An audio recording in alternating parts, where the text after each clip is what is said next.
that's that. It's just follow me setting up my freaking camera. Okay.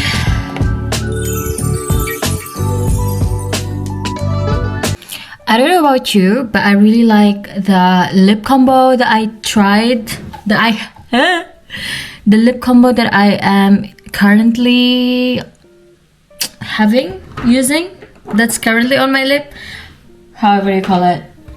I went to the shopping mall just now and I got this lip gloss, butter gloss from NYX. This was only for €8.90. The reason why I bought this was because I have this multi-pencil from Makeup Forever, and I just thought that I want something that can really complement the color of this shade of this lip pencil, multi-pencil, whatever you call this, okay? And this shade is in Limitless Brown. I got this just because I really want something that can complement the my multi-lip pencil. And the butter gloss from NYX, it's in the color Brownie Dip.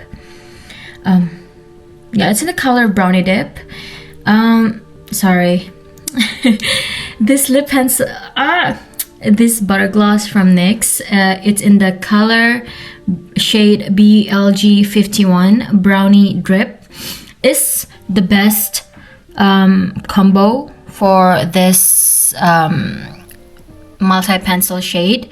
So I got it. I actually already scouted this. Like, I saw this around last week.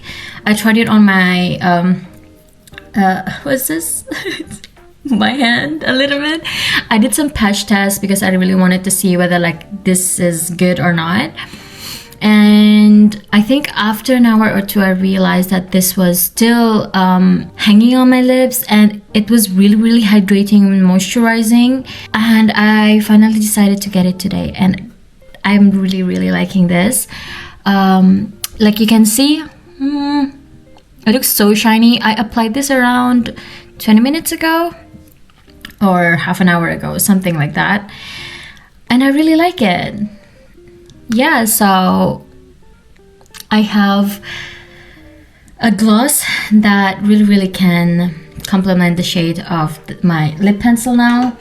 And I got this not because I don't think that the other lip combos that I have that I normally put with my lip pencil was bad. I just think that maybe there's something that I can really get that really complements the color without me needing to put maybe another 2 products on it. And because I already got this lip pencil from NYX, hold on, okay, I have that in my bag. I got that and I realized that fits the lip gloss, lip plump kind of thing that I have from Essence much better compared to when I use this multi-lip pencils on as like my lip liner.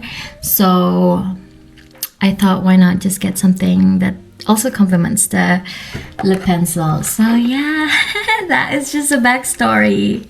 Right now I'm gonna do my hair oiling routine because it has been, I don't know, 3 days since I washed my hair. Is it 3 days? 2 days ago, something like that. And for how many days? No. Oh, I think the day before yesterday I styled my hair. I was practicing using my hair styling again.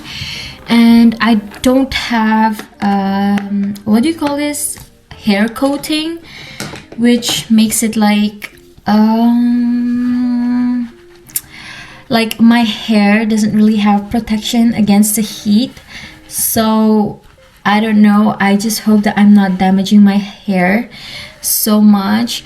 So I decided not to do too much hairstyling, but like, because I still want to practice, maybe I'll do my hairstyling routine around twice a week. Not twice a week,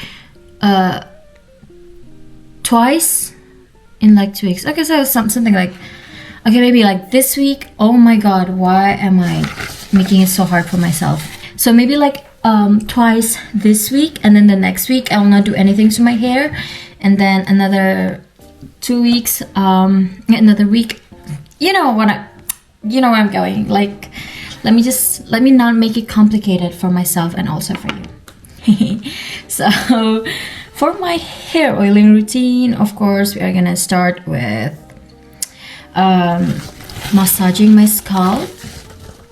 I just brushed my hair, and what I use to brush my hair is my wooden hairbrush. I got a little bit of hair fall there, not really hair fall, like hair shed or hair.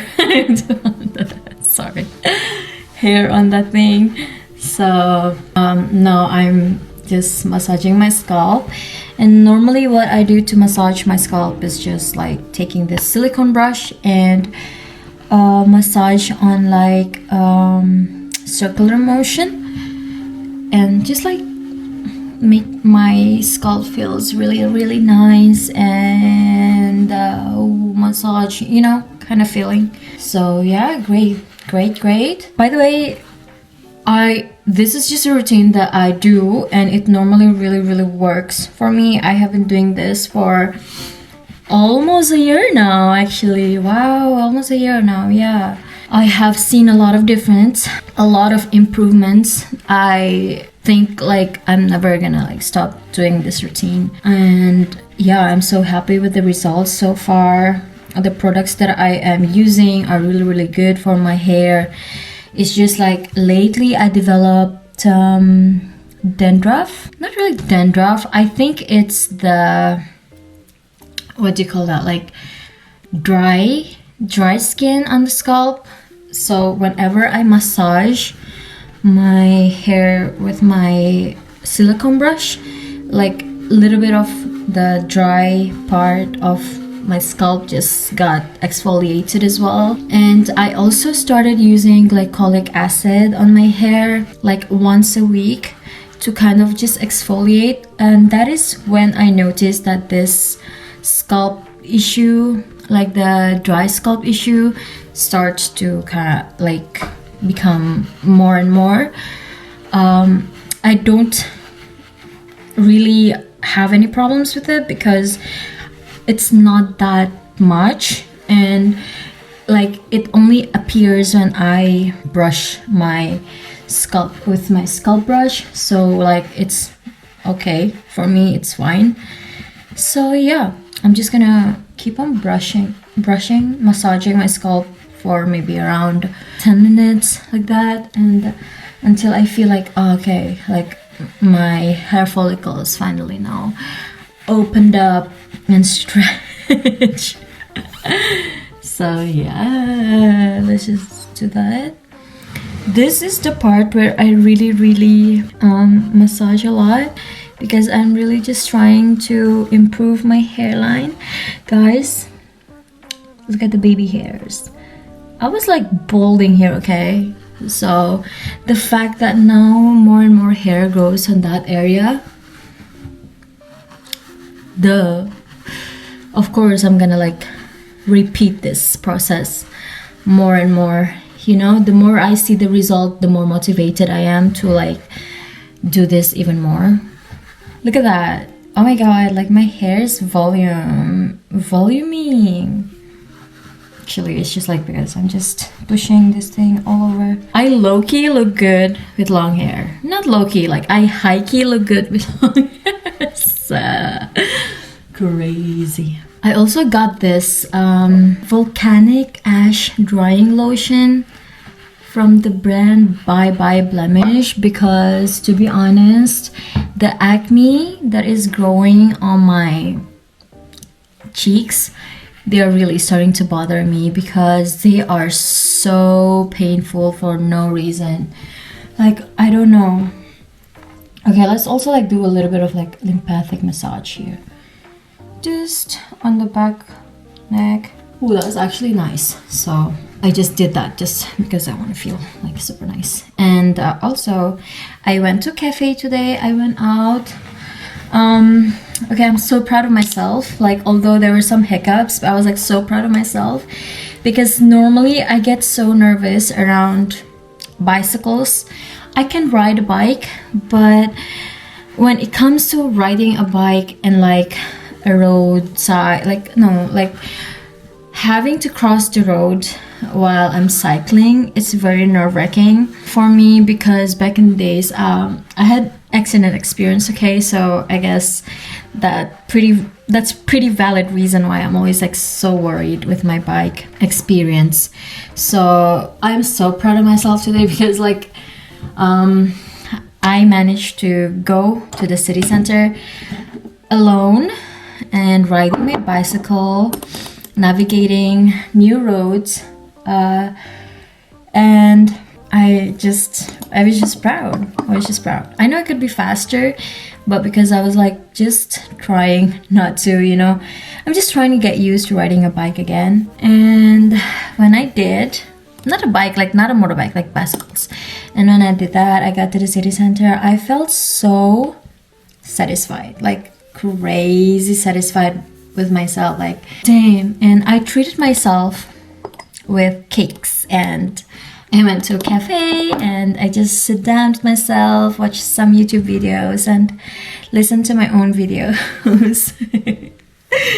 Because I was just like, oh my god, I can't believe what I did. I'm so happy with myself. I'm so happy that I got out of my comfort zone. So yeah, that's why I guess, like, to anyone at all, if you have some fear in your life that you're trying to overcome, I guess you just have to kind of try it first, and then brave the storm for a little bit. And once it goes off, once it finishes, you're just gonna start feeling super proud of yourself.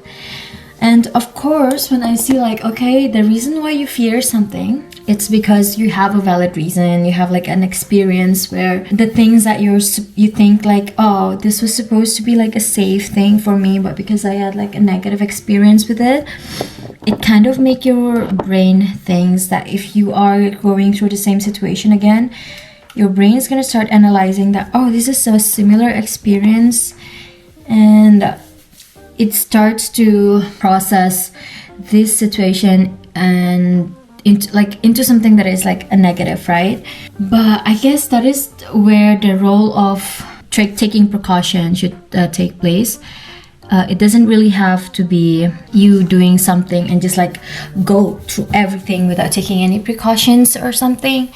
But I guess that just overcome your fear while at the same time taking precautions to make sure that you are not doing anything that may harm you. So like, for example, just now, I really like listening to music whenever I am, I don't know, going for a run or a walk. So just now when I was like going for a bicycle ride, I was just like, oh my, like, I don't know, I don't want to stay in that state of mind where I'm like, oh, I need to listen to music so that I can focus on the road, because that's not true. And because I really need to focus on the road, so I took precautions on not trying to play music and just focus on the road, looking left and right whenever like I'm trying to cross the road, because that's like why I'm scared of riding a bike on the first place, right? So when I did that, it feels much better. Okay, what I'm trying to say is like, when you're trying to overcome your fears, I meant, okay, hold on. So what I'm trying to say by like overcoming your fears, overcome your fears also by taking precautions on your safeties as well, and make sure that, okay, I am gonna overcome my fear of talking to people, and take precautions by practicing or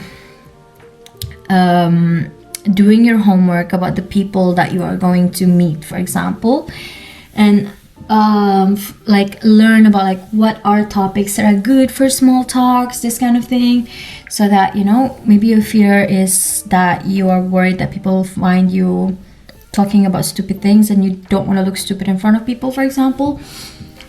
I'm just giving like very realistic kind of fear, okay? Because I know that there are people who are like super worried that of what other people might view them when they are talking, right? So that is just my analogy, my anecdote that I chose. It doesn't have to be that, but yeah, just take precautions like whenever you're trying to overcome your fears.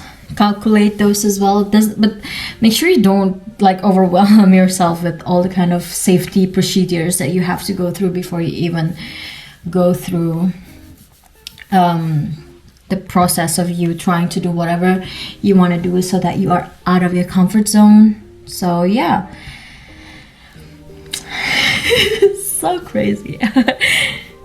So you just saw me putting on my hair oil.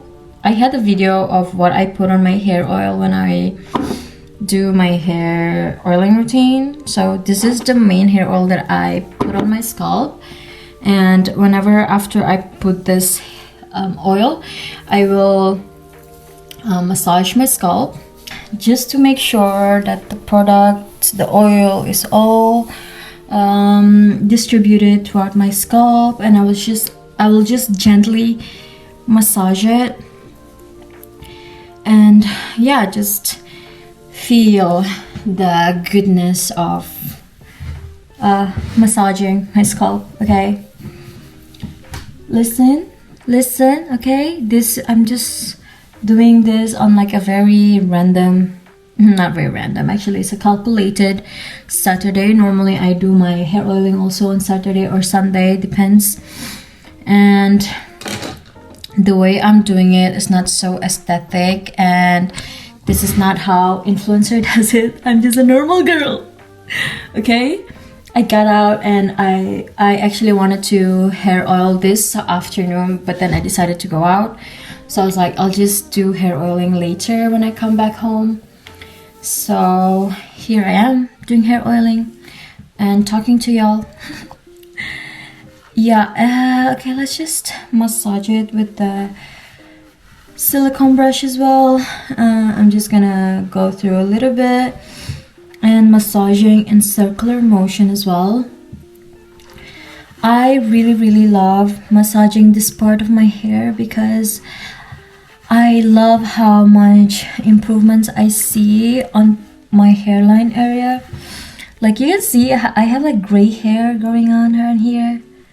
I'm starting to notice that it's getting kind of cool, but I do want to cover it still.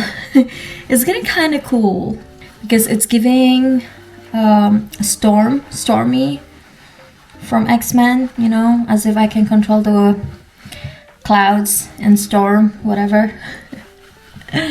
Maybe I am a mutant after all. You never know.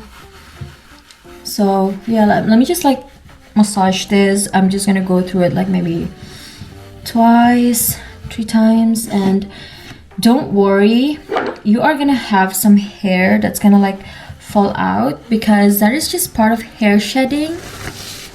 I looked it up and apparently it is quite normal because your hair is just starting to find their roots and start to build strength into your roots and hair follicles. So the hair that falls off are just like the ones with very soft roots. But anyways, take this with a grain of salt because I am not a hair specialist. I just read this online because I wanted to understand why my hair is like still falling when why my hair was falling when I do like hair massage. And of course, when you do hair massage, do not go too crazy with like massaging your hair. Okay, just like a little bit, just to make your hair feels not like your scalp feels nice and massaged, and just to make sure that all the products are being soaked into your scalp. And yeah, do it in circular motion so that you can also feel a little bit more relaxed, you know. So yeah, that's that with my hair massage. That is with the scalp. Not too crazy, guys. Now I'm just like going through my hair to see if there are any more hair coming off. I do this so that I can collect all the hair, so that the hair doesn't like go start falling down all over the house, because that's not nice. I hate vacuuming and then like having all this hair in the vacuum, which is like And the thing is, even though like you have this hair falling or like hair fall, whatever, your hair is not gonna grow thinner, okay? There will be like new hair coming out or growing out of your scalp, because it's gonna be replaced with new hair, okay? These are just hair shedding, so that the new hair that's coming out of your scalp after these are gonna be like much stronger, much more nutritious, not nutritious, but they received good nutritions, okay? So yep, that's the part with the scalp. Now I'm gonna go with my ends and the length of my hair, okay? This is where one practice where I really am so grateful I learned about this. I kind of forgot who was the creator that I learned this from. I think I'm just gonna try and find her, and then I'll show you like her channel here. And what she mentioned about her hair was that she had like what porosity level. So from that, she also suggested that for us to try and find what is the level of porosity for our hair, so that we know like what kind of products that are suitable or like our hair strands are hungry for. So when I did mine, I found that my hair is low porosity. So before this, I would put castor oil on the length of my hair, on my ends, and I wouldn't see like so much improvements on my hair, even though I was like super diligent with my hair oiling routine, right? But after I did that hair porosity testing, she also like gave some kind of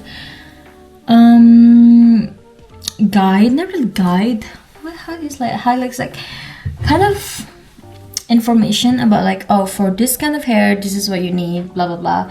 And for low porosity hair, it's because your hair dries very slow, and the like, what do you call that thing, that's I kind of forgot, like that hair strand, it absorbs water and nutrients much slower compared to medium and high porosity hair. That is why like your hair is just like stuck on the top of the water. So it needs some lighter texture of oil, and the suggestions are argan oil and jojoba oil. There were some other type of oil, I think rapeseed oil as well, but I never tried the rapeseed. And I first started with argan oil. I incorporate so much argan oil into my hair products. Like even my hair conditioner is now argan oil based.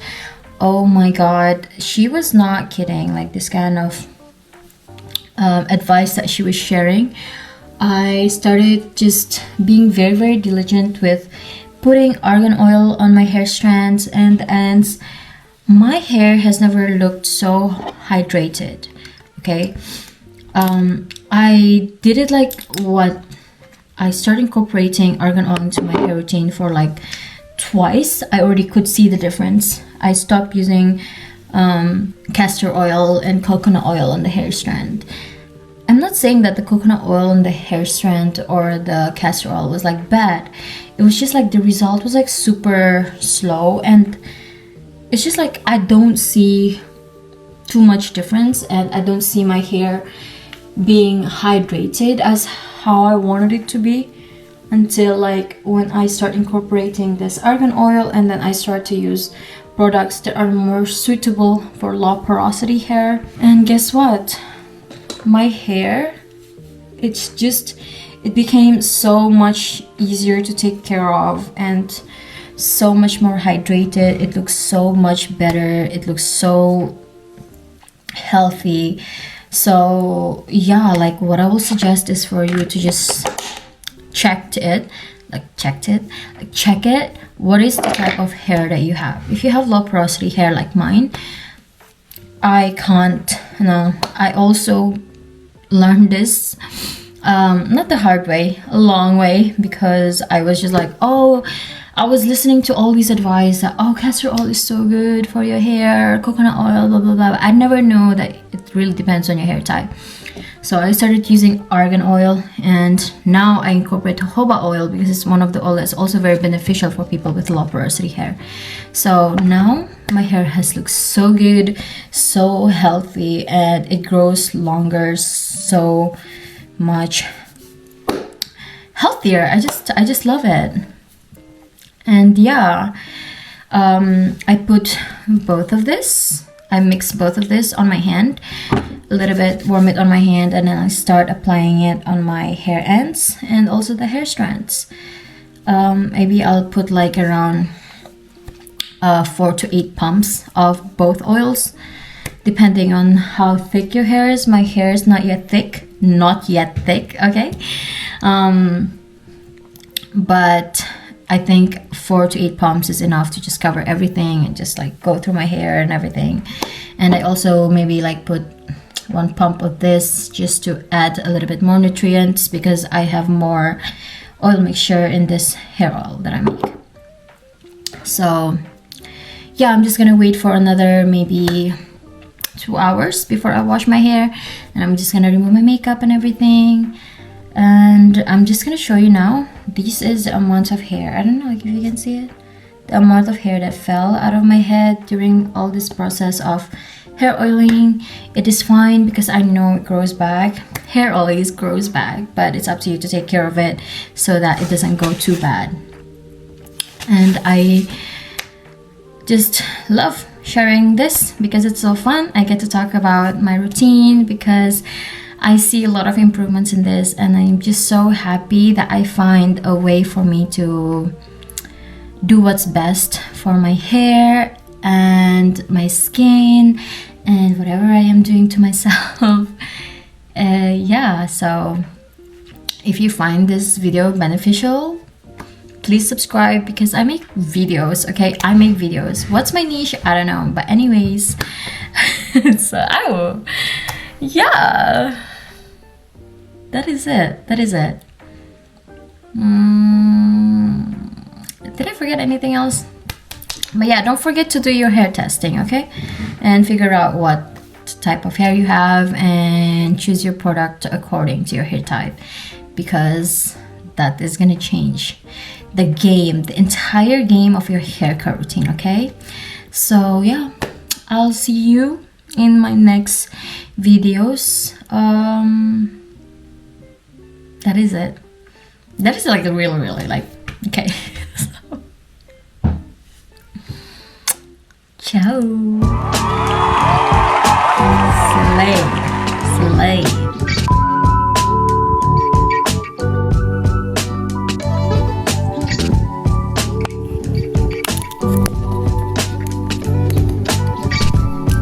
Let me just set up real quick.